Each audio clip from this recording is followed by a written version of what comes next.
All right, let's come to order, and I'd like to introduce this panel. My name is George. I used to work here. I don't anymore. Sometimes I wish I did, and so Ed gave me this job to introduce our last panel of the afternoon before the group photo, and I can assure you it's going to be a really remarkable one. It's on, as Ed mentioned at the break, it's on brain-computer interfaces, and I'm desperately in need of one. I'm hoping this is going to get me up a little bit, give me a leg up on the waiting list. But the two people who are talking about this, I've heard them both talk before, and they are fantastic. Jim Giordano came to the Naval War College when I was filling in for my friend and colleague Martin Cook here as the Stockdale professor. And he gave a lecture in our emerging ethics emerging technology program that was probably the single best lecture I've ever heard in terms of being exciting, knowledgeable, articulate, and frankly, terrifying. He really scared my socks off, and I think he will scare yours off as well if he goes in that particular direction, the way these technologies can often take us. He's professor, as many of you know, at Georgetown in the departments of Neurology and Biochemistry, and he's running the Pellegrino program in medical ethics in the Center for Bioethics. He's written over 300 papers, 7 books, and 20 government white papers, the hardest of all, if you've ever composed a white paper. It's a terribly difficult, long, tedious task, but very important, 20 of them. And he's editor-in-chief of the international journal known as Philosophy, Ethics, and Humanities in Medicine. Our other speaker, second speaker, is Dr. Nick Evans. And I heard Nick speak and got to meet him when he was at the Center for CAPI, we call it the Center for Applied Ethics and Public Philosophy, Public Ethics in Canberra, Australia, Australian National University, a conference that he helped to organize. And I've followed his career since as he moved to the States, married, and he's now associate professor with tenure, right, at the University of Massachusetts Lowell. And he does work in ethics, emerging technologies, and national security issues. He has written a book that you really should get and contemplate very carefully, The Ethics of Neuroscience and National Security, which is really the theme of our panel at this point. My pleasure to turn it over to you, gentlemen. Jim first. Thank you much. Thank you. The slide controller is here. There we go. Okay. So I'll be talking to you about brain-machine interfacing. And this is the last panel of the day. And what they've done is they've taken the two most interesting accents that you could possibly hear on a single podium and put them together. Don't confuse this with a speech impediment. This is a New York City accent. I've been out of the city since '86. This is the best I can give you. So if anyone comes from the city, you can work as a translator. And Nick could talk to you about how to tie your shoes, and it sounds eloquent. So, I mean, the combination is going to be dynamic, I'm sure. So earlier you heard, well, this is going to be a sort of now for something completely different. No, stop, break. It's not at all. Because you saw neurons illustrated in what's called a neural net system. The question is, those aren't real neurons. Those are computational units of hardware. The fact that you're able to perceive that is because you've got real neurons. The question is, how do we intersect the real neurons with the neurons you saw earlier? And what is the reciprocity of the nature of those interfaces as both that technology increases and becomes more ubiquitous, and therefore it prompts us to not only consider using those technologies, but generate concerns over the ways we can, the way we do, and the way our adversaries are already doing so. So in terms of disclaimers and so forth, if I can get this to work, which of course I cannot, there we go. The usual disclaimer. Like Dr. Evans, my work has been funded over the past several years by a number of governmental entities and institutions. Nothing that I'm saying here necessarily reflects their position on this, although much of the work was done under their auspices as well. The construct here is very, very simple, ladies and gentlemen. It's simply this. We can zap the brain and modify the mind. Let me tell you how that goes. We simply don't know how mind occurs in brain. I've been a brain scientist for 42 years this year. I know, that's a long time. I look in the mirror and I go, how did that happen? But a lot of the stuff that I learned when I was in school as a neuroscientist and as a neuropathologist does not obtain any longer. There's an interesting dance that happens between the tools that we have at our disposal and the theories we create, and then pressing the limits and the envelopes of those theories through ever new tools that we then create, both heuristically and practically. And the issue there is, are we ready for AI? Is human intelligence ready for AI? Are humans intelligent enough to engage with AI, and how will we design those systems to interface with humans? So essentially what we see is the brain computational, the brain-machine interface writ large. And if we look at discrete domains of where these BMIs or BCIs create new scientific and technological innovation intersections, they can be parsed into 3 categorical domains. Number 1, those that are used to assess the structure and function of the brain, and understand that the underlying paradigm is that it's not just a brain that's a bunch of squirty, squiggly cells. This is a brain that is embodied in an individual who is embedded in an ecology, and that ecology has a context, and the context is the military operator, the intelligence operator, either the trigger puller or the individual who is in some way contributing to the force readiness and preparedness of that military. But that's a human organism. And the question is, how can we keep that human organism functional in that particular contextual job? One way is to understand how their brain works. And if we can understand how the brain works on a variety of levels, we may be able to sidestep the proverbial hard question of the neurosciences. How does brain occur in mind?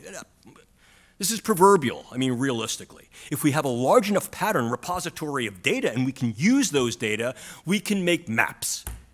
We don't necessarily have to know how it happens, we just have to know where. Because those maps are targetable, which then brings us to the next phase of brain-machine interfacing, which is interventional brain-machine interfacing. And these run the gamut, some things we can do peripherally that are donable and doffable that can hook up to our physiology somatically and therefore affect our nervous system bottom up.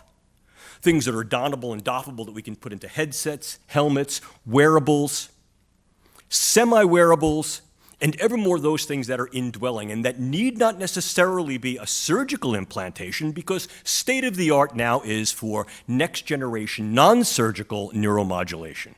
Inhalables, ingestibles, deliverables via very, very small-scale units at the nanoscale that can then be segued to where they have to go in the brain and form literally vast arrays of sensors and transmitters to be able to real-time and remotely read from the living brain and write into the living brain. That sounds like sci-fi, doesn't it? It's not. This is a project at DARPA that I have the honor and privilege of working on called the N-Cube Project with my colleague Alamondi.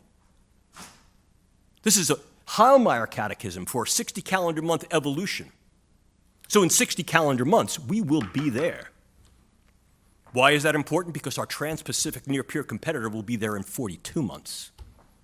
And has already made inroads for a number of reasons, not least of which is because there are different cultural systems there, different philosophies there, and different ethics there that have very different permissivities and constraints. But more and more, we're intersecting and interacting with our trans-Pacific and transatlantic peer competitors, cum adversaries, and the question is going to be, in what ways? Cooperative ways, competitive ways, combative ways, and what does that then portend for the new battlescape of the 21st century, which is here? All those things we've seen this morning about what AI and machine learning does, it's to augment the human system in some way, with information, with awareness, with sensibilities, sensitivities, with morality, from the machine, from us, having a human in the loop or on the loop, and that is not a universal consideration. But more than that, what AI allows is the utility of the brain sciences to be able to take massive amounts of discrete data and integrate those into ways that are operative for making decisions about assessing what the brain and the individual whose brain it is doing, what their intentions are, what their directions are, and what their behaviors will be. The paradigm that we use is one called neurohope. And it's the exact same paradigm that fits AI to the human operator across a variety of levels.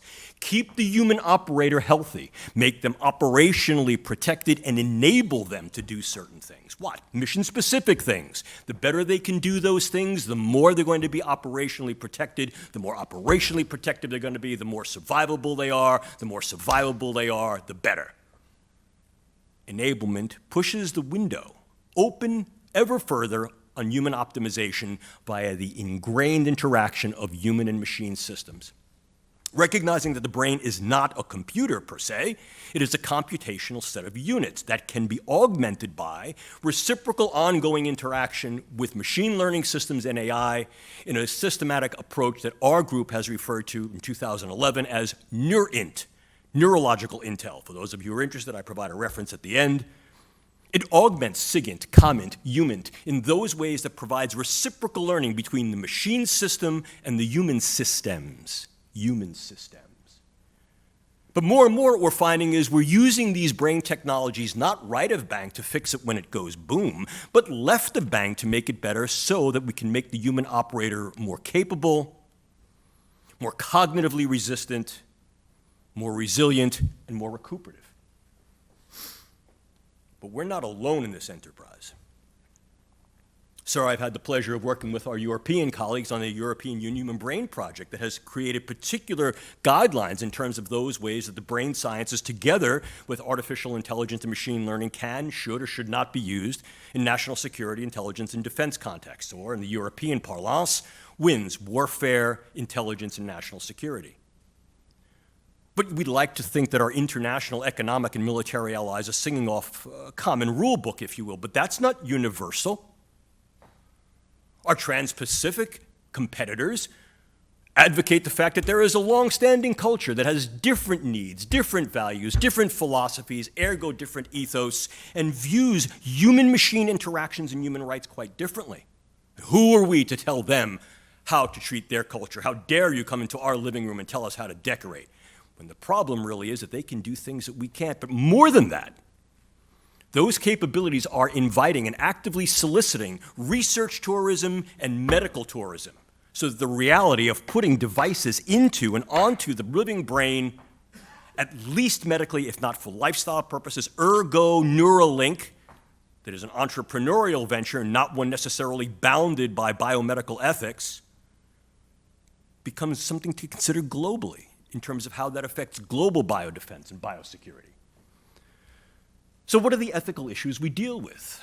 Well, we've heard the ethical issues that go along with AI, and many of these are similar. However, we can parse them once again into two categorical distinctions, those that are focal to the technologies themselves. New technologies, we haven't been dropping these things into brains for 30 plus years, so we simply really don't know what the technological interface will be over time. Point number one. Point number two, my lead statement, we have no idea how the brain works.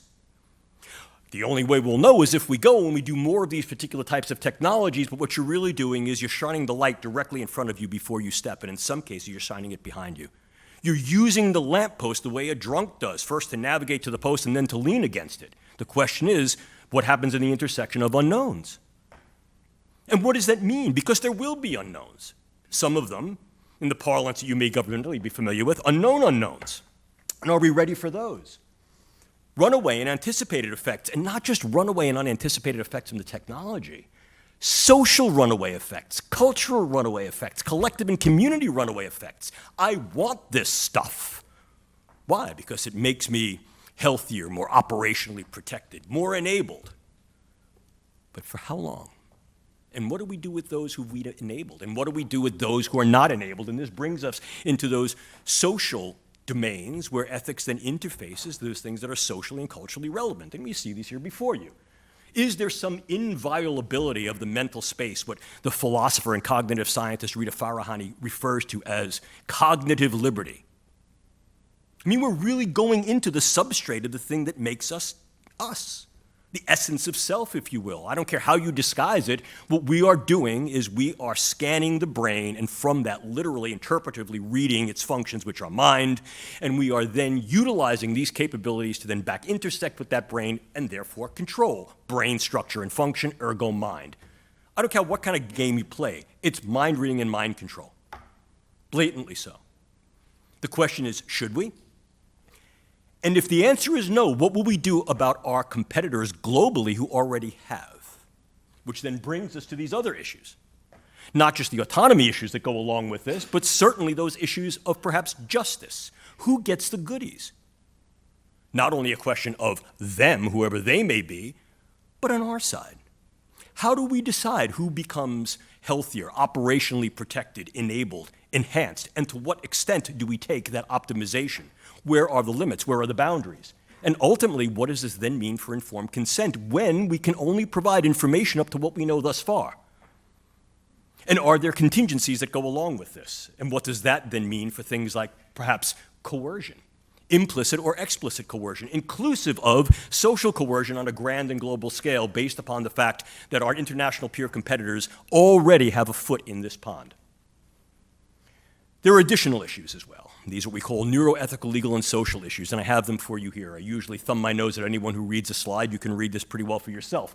But one of the major issues is if we decide to go there, and we're already in, if you will, the foyer, the anteroom of these capabilizations of linking humans to machine in real neuroengineering cyborgization, how do we prevent against obsolescence? Who gets version 1? Who gets version 2? Who gets version 3? Can you sort of trade up? I don't know how many of you have tried to trade up your cell phone, but that ain't easy. What are you going to do? The thing lives in your head. And does that also segue or silo individuals into categoricals, not only within the military, but beyond? And if you turn the device off, do you then get something that our group identified 11 years ago called PEDS, Post-Enhancement Distress Syndrome? And what do you do with that? Is that an illness? How do you treat that illness? Do you give them back the thing that was the enhancement, and now the enhancement becomes a treatment? And is there going to be that level of continuity whereby the research and care is going to be available for these individuals when they do?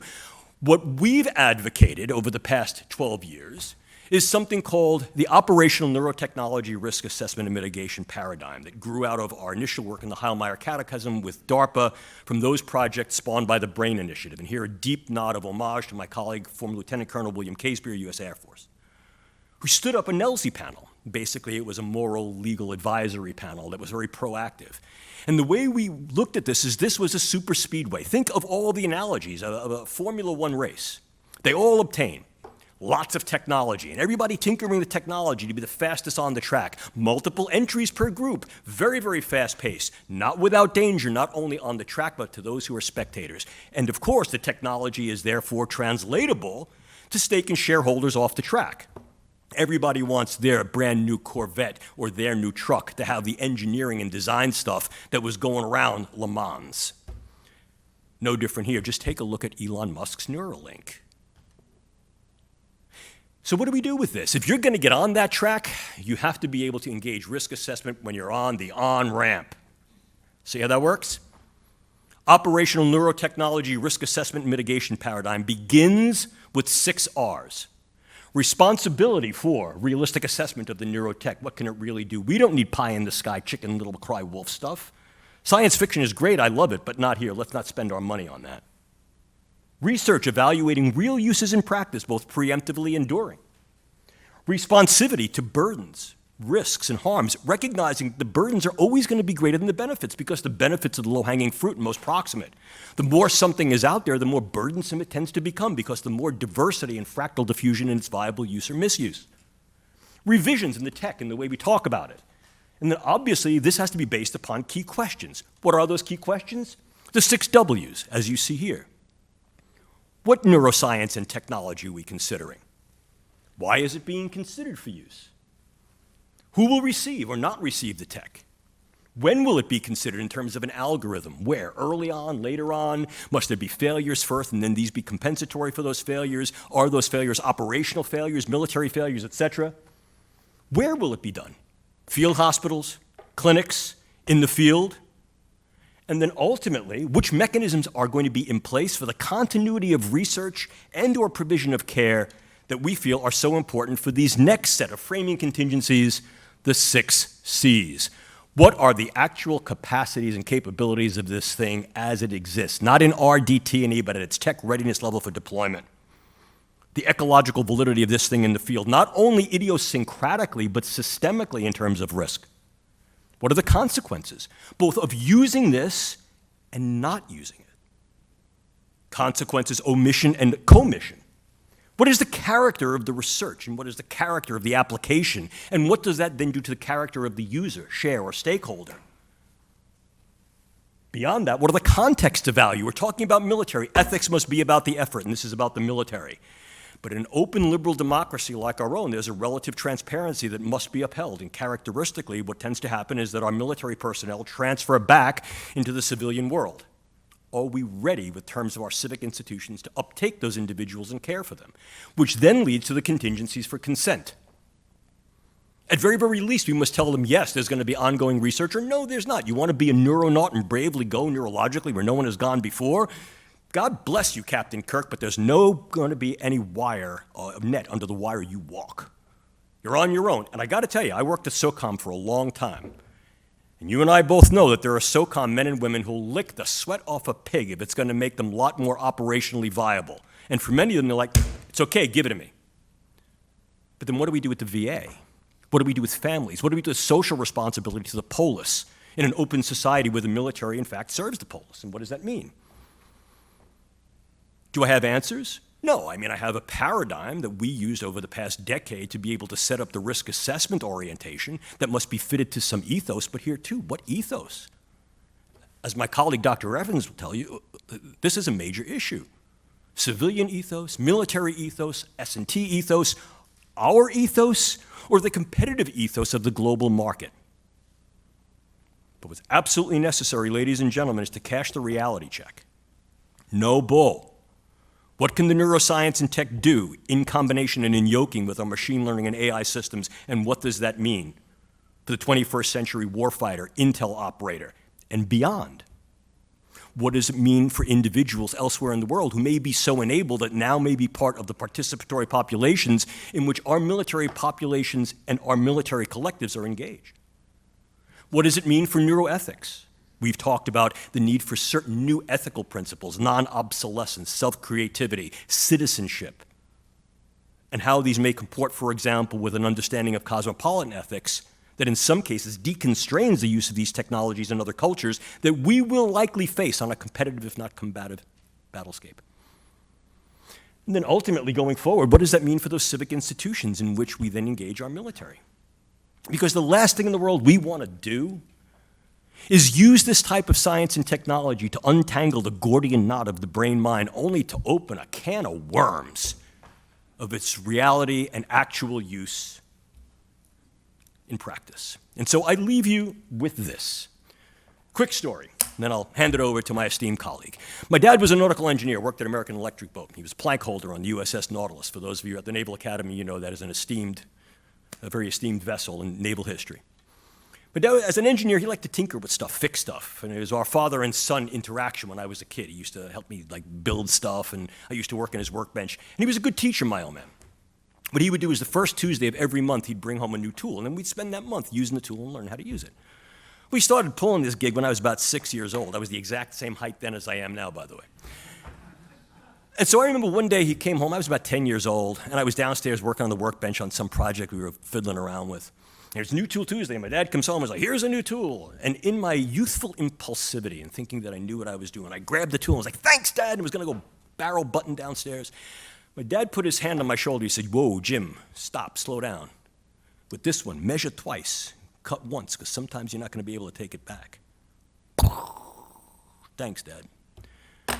We need to measure twice before we make the cut. And that measurement is not only on the scientific and technological side. That lens that lets us peer into the brain and into those machines that we can use to peer into the brain must be turned back around to the mirror of what we are as an organization, the military, as collectives, as cooperatives, and also what may be our responsibilities and challenges in competition.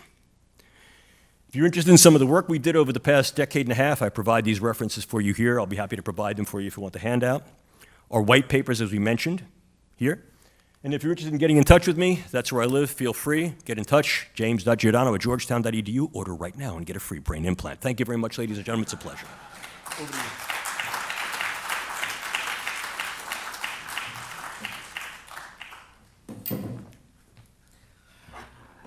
So when you spoke about trans-Pacific competitors, I know who you were talking about, but there was a moment where I was like, is he talking about me? That's a New Zealand. You can't trust New Zealand. That's what we like to tell them because they're better than us. So I'm going to wait for my slides to show up and just give my real disclaimer, not my funding disclaimer, which is that I obviously have an accent, and if I'm speaking a little too fast for you, please shoot your hand up.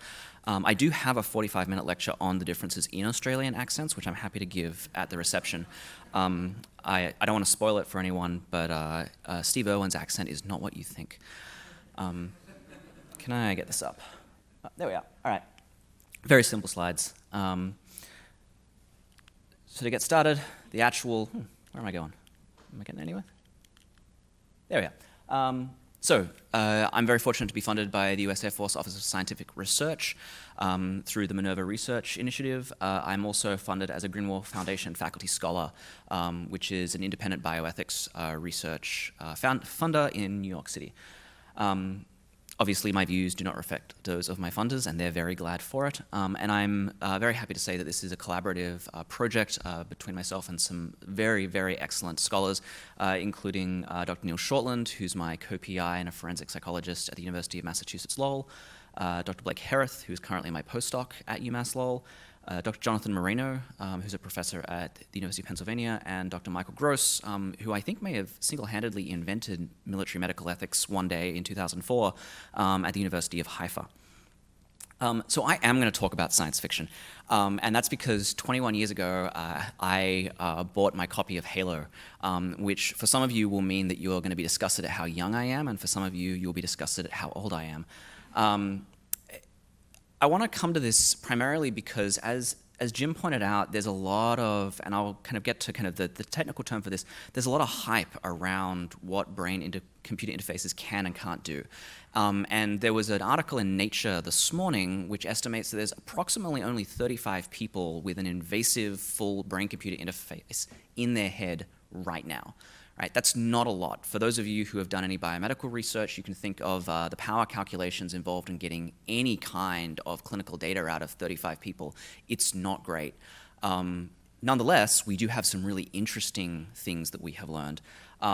And all of these are really within civilian contexts, and all of these are within the context of therapeutic uses of BCIs. So right now, what we're doing is we're getting people mobile in wheelchairs. We are getting people the ability to use text on computers without needing to type because they can't move their arms or they can't easily reach a keyboard.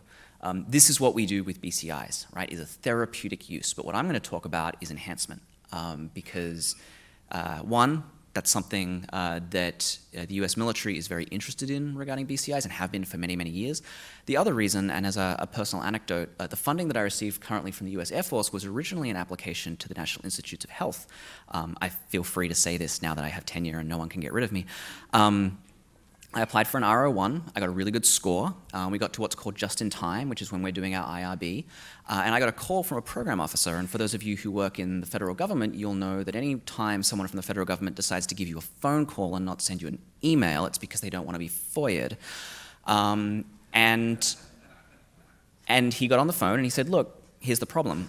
We can't have the director of the NIH explain to Congress why the NIH is pursuing enhancement research. And my response was, what are you talking about? I'm a philosopher. I don't do enhancement, right? I don't enhance anyone. I can barely enhance my students. And he said, yeah, but we can't be seen to be doing enhancement research, right? So there is a clinical research ethics problem that I will describe to you in just a minute, that the people who basically invented bioethics will not touch for a bunch of interesting reasons. And so not only is this a military problem, but the military may be the only group currently who are interested in this bioethics problem in substantive ways. And that's a real problem for the scholarship of bioethics. Well, private foundations are also thankfully interested in this. But it is something that needs to be solved, and currently the people arrayed here are in a better place to do it than the people who do most of the clinical research and fund most of the clinical research that goes on in the United States. So enhancing warfighters is not easy, and one of the reasons that it's not easy is we don't actually know what works. It's very hard sometimes to get that clinical information. And so what we have ahead of us when we think about something as complex and as wide-reaching as a brain-computer interface is not just an ethical problem, but a scientific problem. How do we figure out what works to a degree where we would be willing to put it in someone's head and then send them out into a kinetic operation and hope that this thing, for example, doesn't chew their brain up the first time that a rush of adrenaline hits their system, right? Because they're being shot at. How do we test that, right? And how do we manage the risks and benefits of that in ways that don't sacrifice people needlessly, but also generate the right kinds of scientific information to get us where we need to go for these kinds of problems. So I want to make a real quick distinction because I wouldn't be a philosopher without making a distinction at some point in my talk. I want to distinguish between BCIs, brain-computer interfaces, as use cases, right? So these are the operational ends of a BCI, right? At the moment, these are therapeutic use cases, an advanced prostheses, the ability to communicate, but increasingly they will be enhancement end use cases. So in 2015, a woman in Pittsburgh who has a brain-computer interface, she was hooked up to a flight simulator and she flew, well, she didn't fly an F-35, she flew an F-35 in simulation, and then she flew 3 all at once because it turns out that the parallel processing of the brain gives you the ability to do a lot of really interesting things, at least in simulation. They weren't going to give her the planes, to do things that we've never been able to do before. And we can distinguish between this and BCI as a platform, right? So BCI as a thing that we put in your head that we don't necessarily know what we're going to do with it yet. And we may not know because we have a whole bunch of options and it may depend on where you're deployed and how you're deployed and what you're deployed for. But we might also increasingly just put it in your head because we know that it's going to be needed at some point, right? When you train for a whole bunch of possible operations. And we don't just train you for one, we train you to be able to do a whole bunch of stuff. And we're not going to tell you exactly what it is we're going to do with you over your career because we don't know yet. So we might just give you a chip, right? Or, as Jim pointed out, we might give you a pill that you take that laces you with conductive materials that enable us to then develop a brain-computer interface inside you without the surgical option, and of course that's preferable for most people because having your skull cut open is a pretty traumatic process, or so I've been led to believe. The use cases here, just so we know, are obviously drone combat. I know I've had one conversation with a person here where, we don't like to say the word drones sometimes. I do want to point out, though, that sometimes our etymology really matters, right? And I will come back to this. For those of you who don't know, the etymology of robot is from the Czech term for forced labor. Sometimes we just kind of pass that as the Czech term for slave. And that'll become important in the context of BCIs. But people have been talking about drone combat using brain-computer interfaces since I presented my first paper on this in 2007, and that's actually where we met, George, was a conference that was run by Paolo Tripodi and Jessica Wolfendale, and you presented on the human terrain system, and I presented on BCIs and drone combat, and that was my first paper that I published as a grad student in 2007, and here I am, 15 years later, giving you a very similar talk. I was at a Far Ridgeline exercise at US SOCOM down in Tampa, and one of the participants mentioned that it would be really interesting if we could pipe optical data or sense data from an unmanned aerial vehicle, not a drone, into an operator through their optic nerve without having to give them a camera screen or augmented reality, right? They can see whatever the camera they are currently fed into can see, right? And actually represent this as the mental state of sense data. Now, we don't know how to do that yet, but again, in the last 2 years, we have been able to create force feedback and sensory input for prostheses using brain-computer interfaces. So it's not just that you can manipulate objects with your prostheses using a BCI. When you touch something, you experience the sensation of touching it through the metal arm. So we're closer than you think. And then in 2018, a study with rats showed that you could use a BCI in a rat to add infrared vision, they called it. They didn't actually pipe it directly into the optic nerve because they didn't know how to figure out how you add an extra layer of wavelengths into the mental states of the rats because they don't know what rats think. But what they did do was they added it to, they plugged it into the rat's brain, and they were able to show that in complete darkness, rats were able to use thermal cues using their attached infrared devices to navigate a maze. Right? So we were already at that edge where we might be able to add extra sensory capacities to warfighters through a brain-computer interface.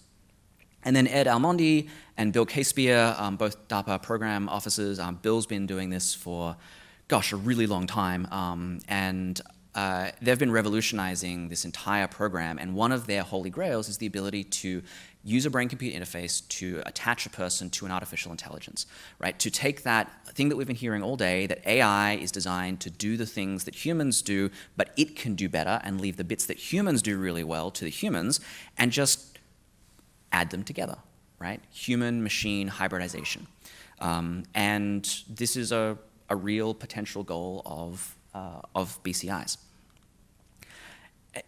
Now, I want to say something that I think often strikes people as controversial, which one of the things I think is a problem with end users is that many end users aren't by themselves particularly interesting when it comes to the ethics of novel technologies, right? So my mentor, Larry May, who's at WashU, the first time I gave my talk on BCIs, he put his hand up and he said, look, I'm sorry this is a little mean, but why is this important on you?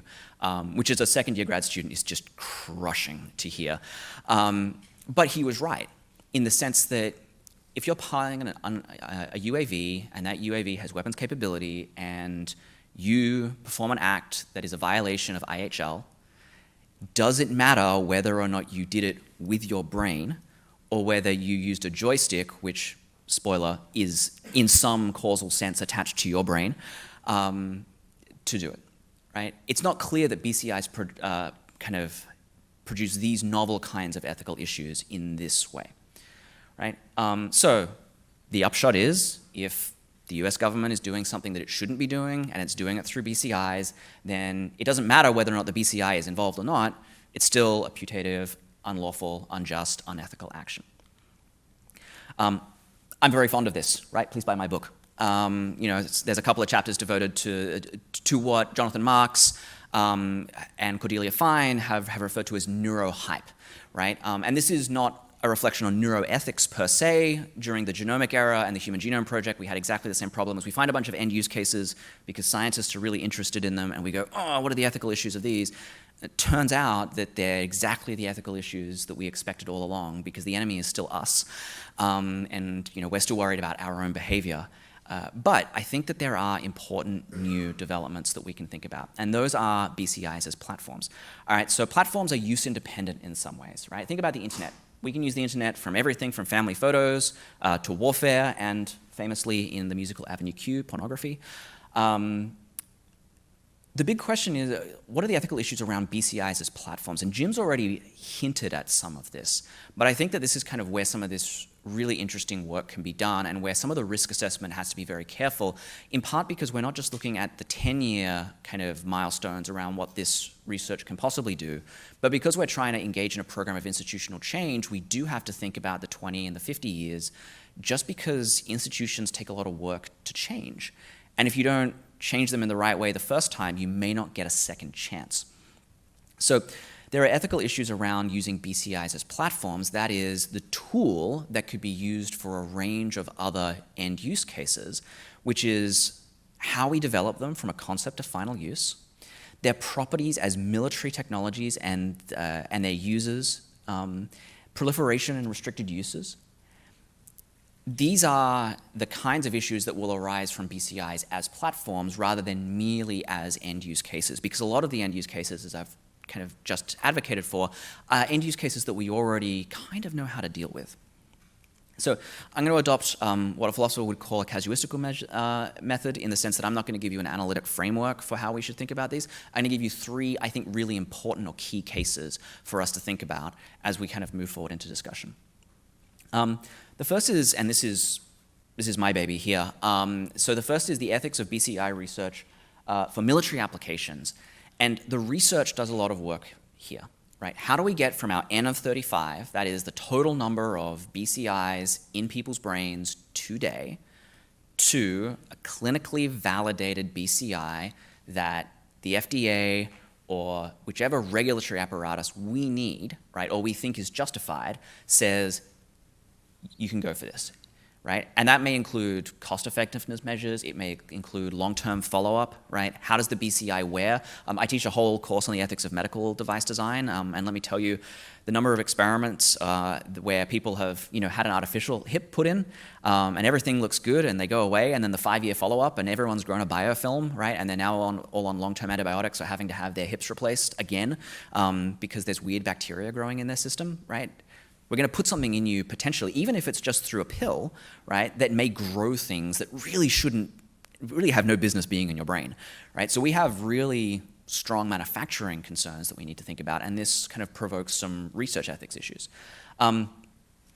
Before I get on to the necessity topic, I just want to point out that modern American bioethics treats research as justified typically when there is a therapeutic use, right? If you go to an IRB and they go, what's your sample population for throwing this BCI in people? And you go, healthy volunteers with nothing wrong with them, but we'd really like to find out what happens.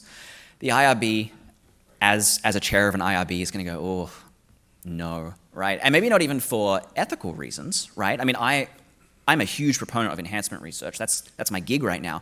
But for the purposes of abiding by the common rule, right? It's very hard to get a justification on the common rule which guides federal research, at least federally funded research. Elon Musk can do whatever he likes because it's his money, in this country without a therapeutic justification. And that's a huge issue that actually requires serious regulatory overhaul. The DoD may be able to do it through a DoDI, right? But ideally, we want this to be agency-wide, right? And that would require an ANPRM. And for those of you who don't know the history of updating the common rule, the last ANPRM was an absolute disaster that consumed half of bioethics for almost a decade as people argued about exactly which bits were and were not going to be updated in the common rule. But even if we did that, let's say, okay, you can do enhancement research when it's necessary to do enhancement research. The next question comes in, what constitutes necessity for enhancement research? Right? Now, there are strong and there are weak accounts of necessity, and anyone who's taught the ethics of armed conflict will kind of note that what it means for an act to be necessary in military ethics, for example, really depends on who you're reading on the day. Right? There are weak accounts of necessity where it simply just has to be something that aids in a particular armed conflict operation or allows a force to perform its operations better. But there are also strong ends to necessity, right? Or strong accounts of necessity, again, advocated by people like Jens Olin and Larry May, where there has to be a really direct causal mechanism that you can show that leads to better outcomes in armed conflict. Right? Now, fortunately, we're not bounded by this in medical research, and that would be overly stringent.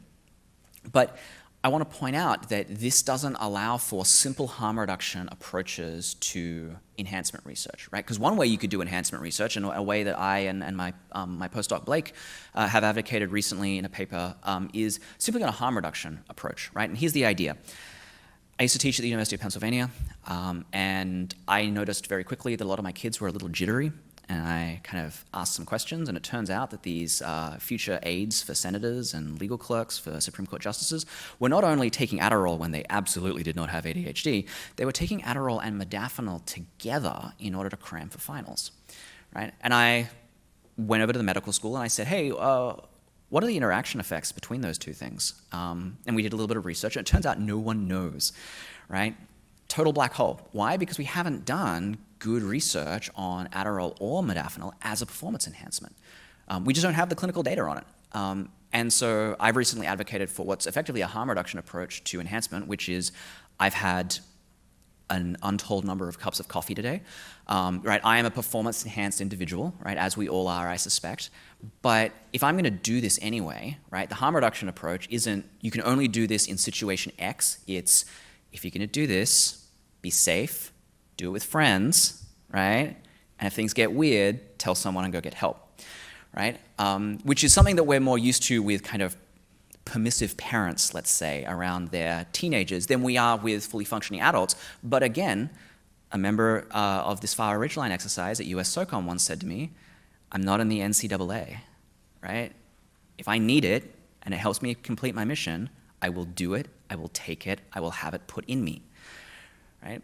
So I think that's a really good reason to do performance enhancement research. But if we think that necessity matters, then we need to be really careful about what necessity this is, because we might not be permitted to simply test whatever we like on service members for the purpose of performance enhancement. We actually might have to show a pathway to a suite of performance enhancements for example, a specific service or across the joint services that gives us kind of that shows some important operational benefit that we're trying to achieve, rather than, and this has happened absolutely in the United States military, usually prior to World War II, but also post-World War II, where we go, we're going to give you a bunch of things and we're going to see what happens, right? Which is not an ideal way to approach ethical research. All right, finishing up. I want to talk about the returning soldier real quick. And Jim's already foreshadowed this. I think that BCIs going back out into the community are going to present certain security risks, right? There's an information security problem because at its heart, what a BCI is someone who is an object that connects the information inside your brain to the information on a set of computers, right? And what it does is it presents a possible vulnerability to the computers it's connected to the brain or brains, because brain-brain communication is on DARPA's wish list for BCIs, it is connected to, but also within the hardware itself, right? Hardware stores information, and it may store very important information. And especially if we are going to implant these in people, whether that's invasively and surgically or through magic pills, we definitely want to think about whether we're going to take it back out. And if we are going to take it back out, we need to be really clear on what the possible side effects of taking that back out are. And this goes to the level of what a small literature refers to as neurosecurity, which is that if you can get into someone's brain, then you can read the information off of it. Eventually, we will be able to know how to interpret that information reliably. We're still getting there. But there is a whole new set of operational considerations around whether or not someone who's had a BCI in them, or continues to have a BCI in them, becomes an information risk by themselves, and what we do with them, or what we should allow to be done with them as they go about their life post-service. All right. Finally, policy and restricted uses, right? So I think, and again, this is science fiction, but I think this is really important. We are starting to see the ability for BCIs and AI working together to modify memory, right? It is a really important therapeutic application in, for example, dealing with post-traumatic stress syndrome and also moral injury. However, if you could modify memories, you could potentially modify putative violations of IHL, or the memory of putative violations of IHL, right? The Robocop problem, right? You could allow someone to do something or make them do it, and then you could erase memory of the fact, right? You could eliminate one of the witnesses in the form of the memory of the offender.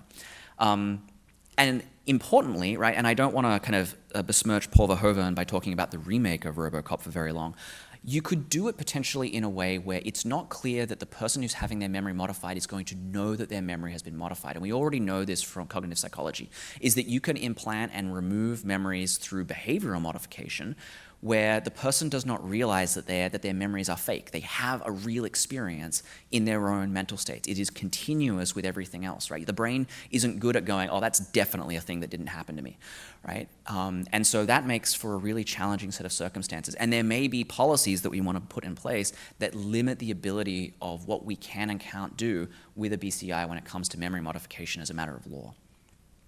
Do we need an international instrument? I am very skeptical about an international instrument around neurotechnology. People talk about a neuro treaty every couple of years, and I roll my eyes kind of in ways that my doctor would rather I do not. But the main reason is that I think that the experience of the so-called campaign against killer robots really show that there is real limitations on multilateral instruments, at least as they are designed today, and certainly as they are designed when Russia is deciding not to play ball, around what we could plausibly do in the international space here. I don't think that we shouldn't have that conversation about what the international order should be, but as someone who works on the Biological Weapons Convention in his kind of other role, I think that we need to be really clear about what the actual ask we could make for something like neurotechnologies is, right? And whether we want to rely on a verification-based mechanism where we say these are the limits on what you can and can't do with BCIs, and we're going to come in and check your factories and things like that, or if we want to engage, as Jim has seemed to illustrate in part, in what the biological weapons community would call a confidence building exercise, in which rather than start with a level of restrictions and go on mutual fear and mistrust, we want to start advocating for people to open up about exactly what they're doing with their BCIs as a show of good faith so that we know that we're all on the same page regarding certain kinds of norms. And even though our trans-Pacific near-peer competitors may have certain kinds of norms, they are certainly able to be negotiated with in certain ways. And there may be common norms, just like the common norm that we share against biological weapons, where, for example, certain kinds of cognitive liberty violations are ruled out as a matter of the ways that we design and implement our BCIs. All right. That's me. Thank you so much for your time. I'm really looking forward to this discussion with you and with Jim.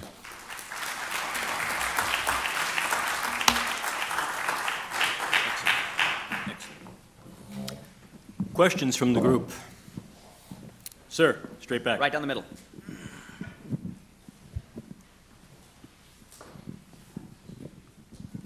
Cadet Jason Ingersoll from United States Military Academy. Gentlemen, both of y'all's brief was like one of the most interesting briefs I've ever seen. My question is, in terms of, you mentioned building resilience and the possible implications of treating something like PTSD.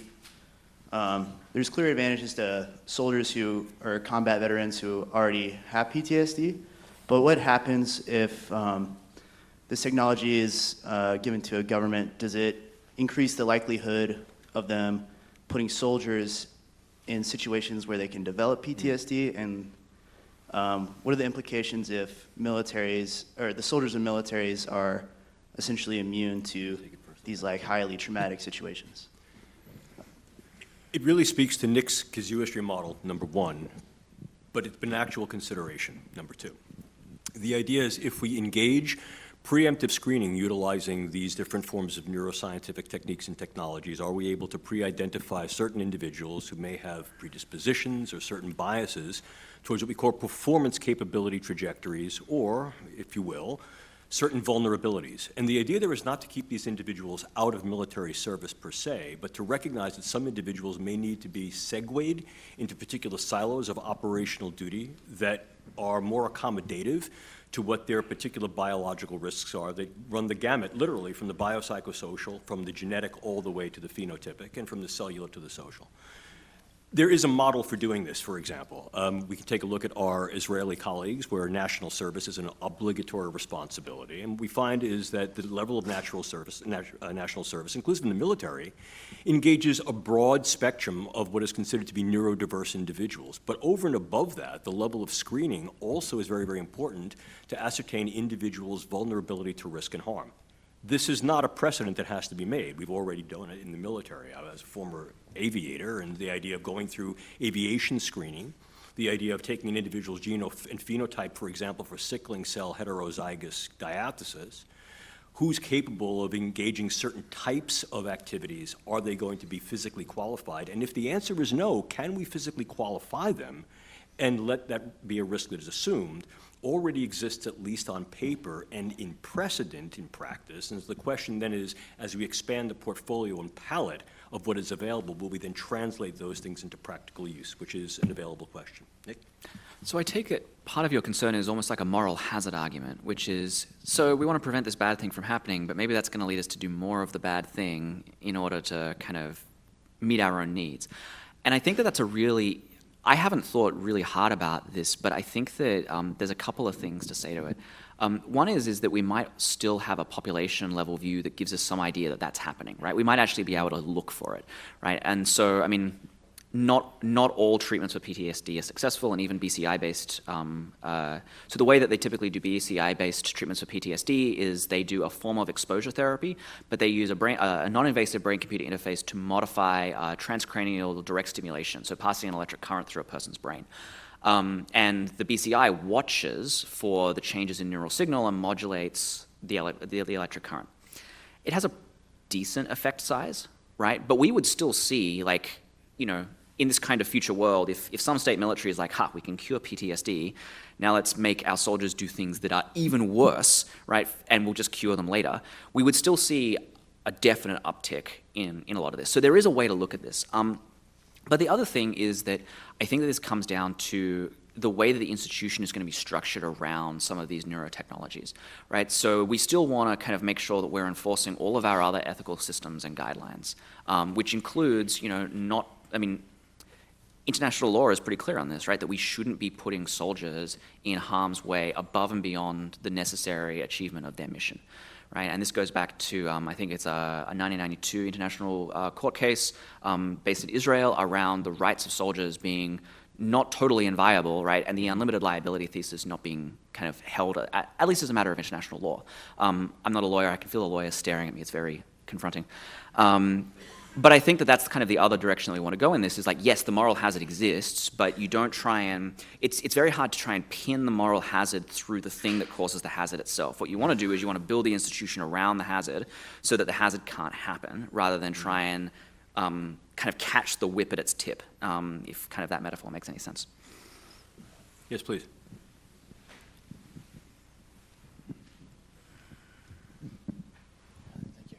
Hi, William Applegate, George Mason University. What I noticed in the way that you're talking about ethics in terms of BCIs, you seem to be using more of the language of how do we figure out what constraints we should have on the proliferation, development of these.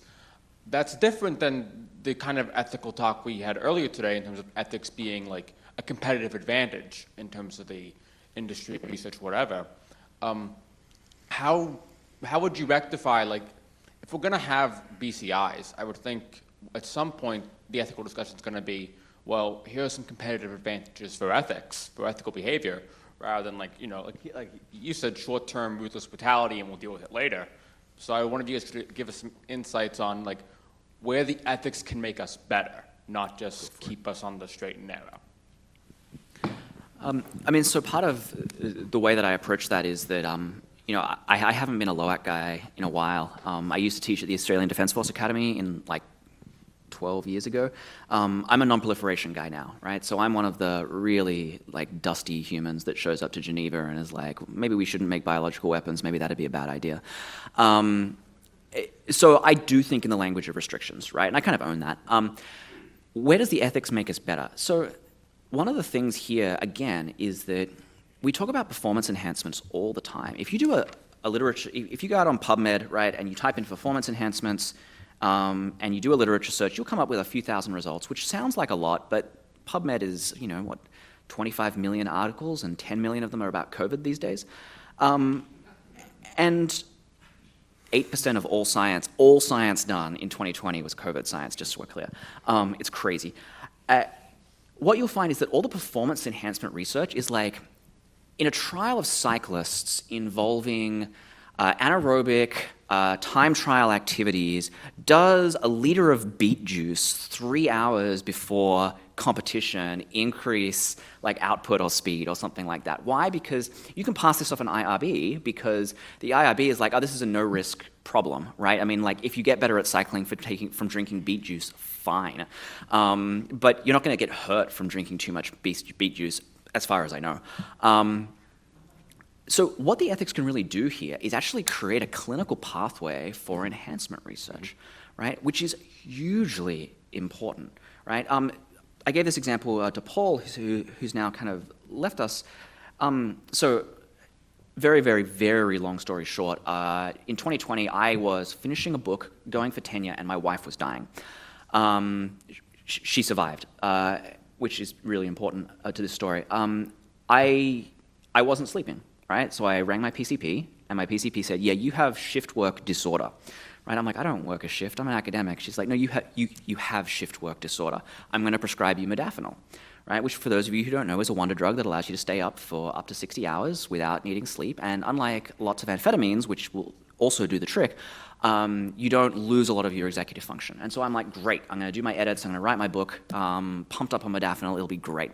What I found out is a colleague of mine sent a paper, actually I think a paper by David's on torture, and said, you should read this and think about it. And I started thinking about it, and I realized that I had no creative powers after 60 hours on modafinil. I wasn't expecting that. I thought I was going to be immune to all the problems of sleeplessness. It turns out not. I asked a couple of my colleagues about this. They had exactly the same experience. You can do edits, like I could do line edits on my book for days on modafinil, but I couldn't think creatively about a single paper on modafinil. Is that a clinically meaningful effect? Is that a large effect size? Nobody knows. But we do have one study with chess players that showed that their self-reported skill after 60 hours playing chess on modafinil was level, but the complexity of the moves that they were making had degraded over 60 hours, right? So we know that creativity seems to suffer. Right now, if you're acting on muscle memory and you're on modafinil, that's great. But if you're on a long-range op and you're being asked to decide whether the data you're being given signifies a target and having to make a decision about lethal force, creativity might actually be good, right? And so how do you do this? Well, the answer from the bioethicists is you do a clinical trial. Can I get that clinical trial approved? Not in this country, right? So now we have an ethical problem where we could actually revise bioethics writ large, make the fighting force better, and keep people safe all at the same time. So that would be like my triangulation for the can ethics make us better problem. So I'm going to be the devil's advocate, and do so by a bit of example. Nick is absolutely right. If you take a look at the PubMed literature, a lot of the stuff that's out there on performance enhancement, particularly as relates to substances and not necessarily neurotechnology, is not only vague, it's really ambiguous in terms of the results. And a lot of it is, I'm not going to say useless, but it's of nominal utility. However, if you go to the restricted literature, and I have to be very, very careful, in other words, this is not guilty knowledge, but the capabilities of doing certain things with regard to not only substances but also technologies in terms of increasing things like vigilance, performance capability in those ways that are operationally meaningful, there's a building body of evidence that suggests that this is vectorable. Now, again, what is the effect size? Again, this is an issue, as Nick very well illustrated, that is in some ways constrained by the actual paradigm and the protocols themselves. But here's the break. There is an entity that realistically becomes the valuable silo for this to occur, and ethics should advance it. And I alluded to this, as did Nick, and that is military occupational preventive medicine. The issue here really is one of, if you will, the tolerant, although highly parentalistic, not paternalistic parent, who's able to see over relative horizons of probability, possibility, and appreciate potentiality, and recognize what might be important to ethically be permissive of rather than constrictive of, so as to explore the safety and effectiveness space, not just efficacy space. And that's a work in progress. One really extra quick comment on this. One of the reasons also to bring it out of the restricted literature and bring it into the light, if you will, is to go back to your point about PTSD.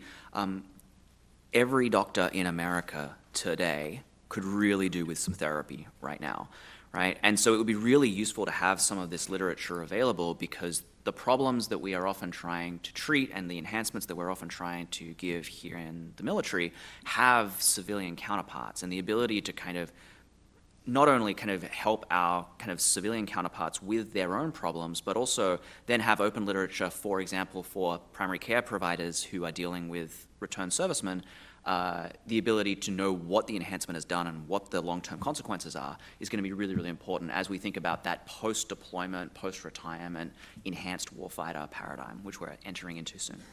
Sir.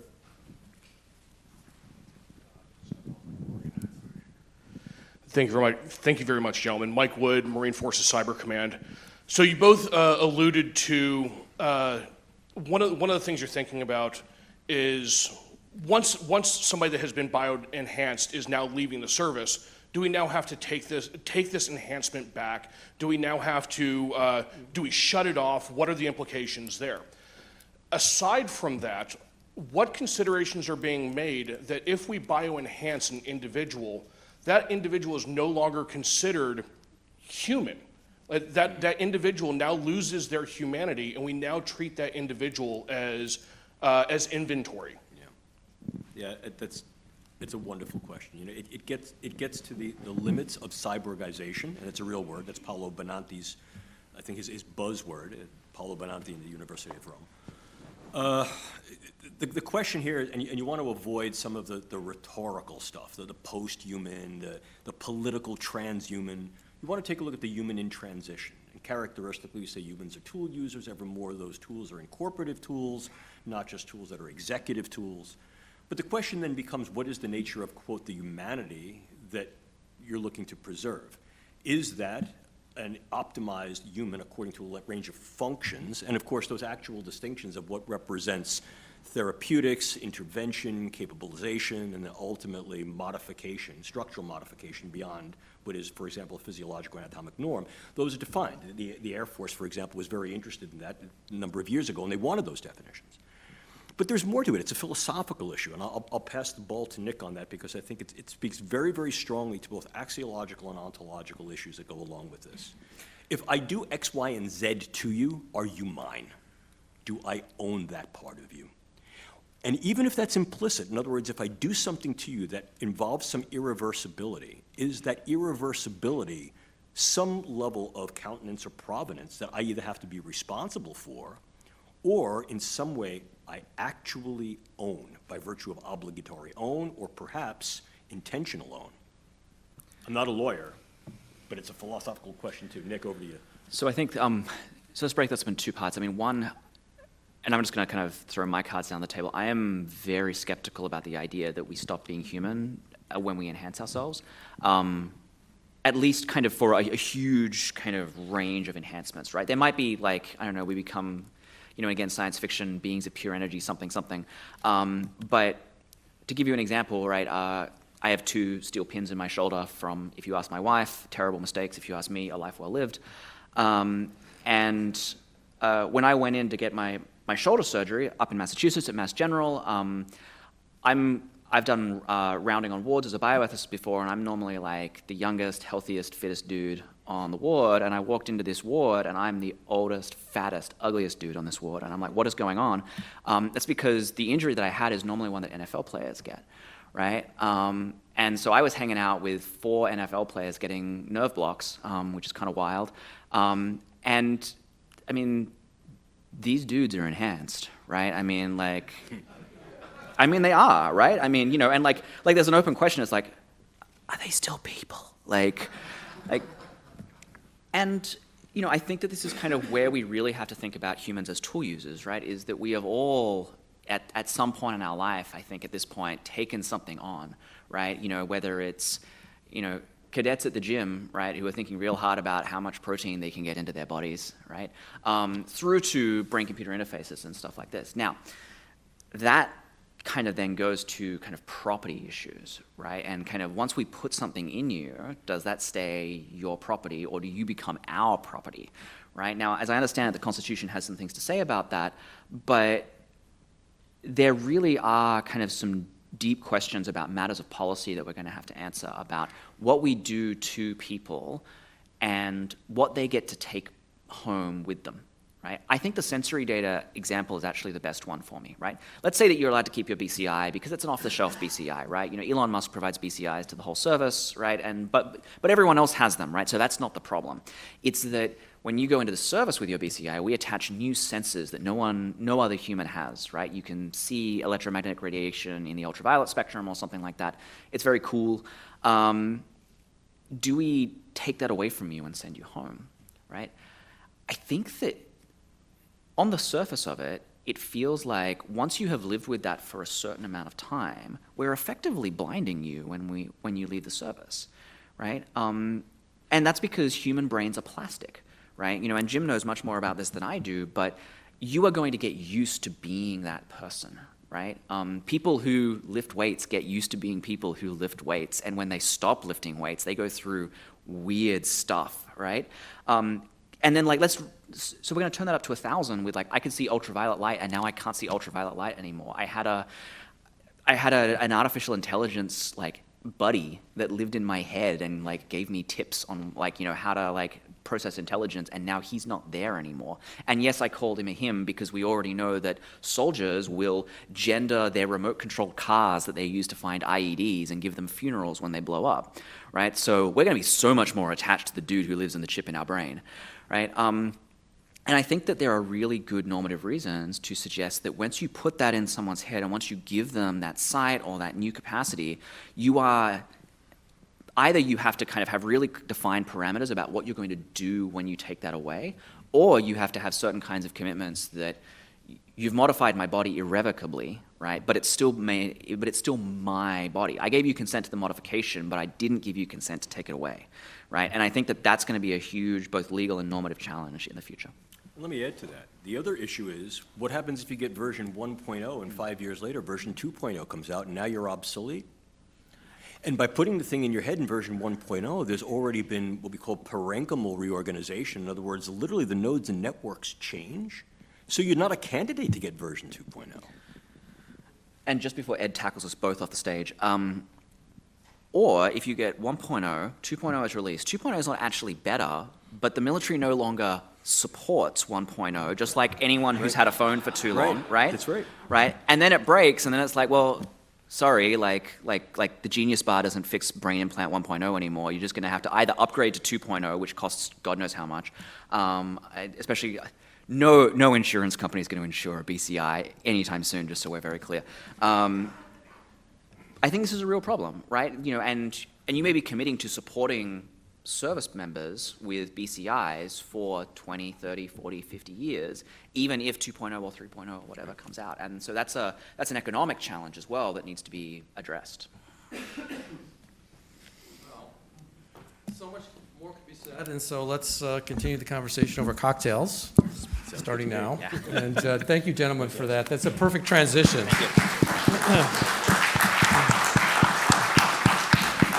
So we have all the capabilities on the table now, I think the relevant capabilities, and tomorrow we're going to delve more deeply into the ethical issues that you've brought up so eloquently, so thank you very much.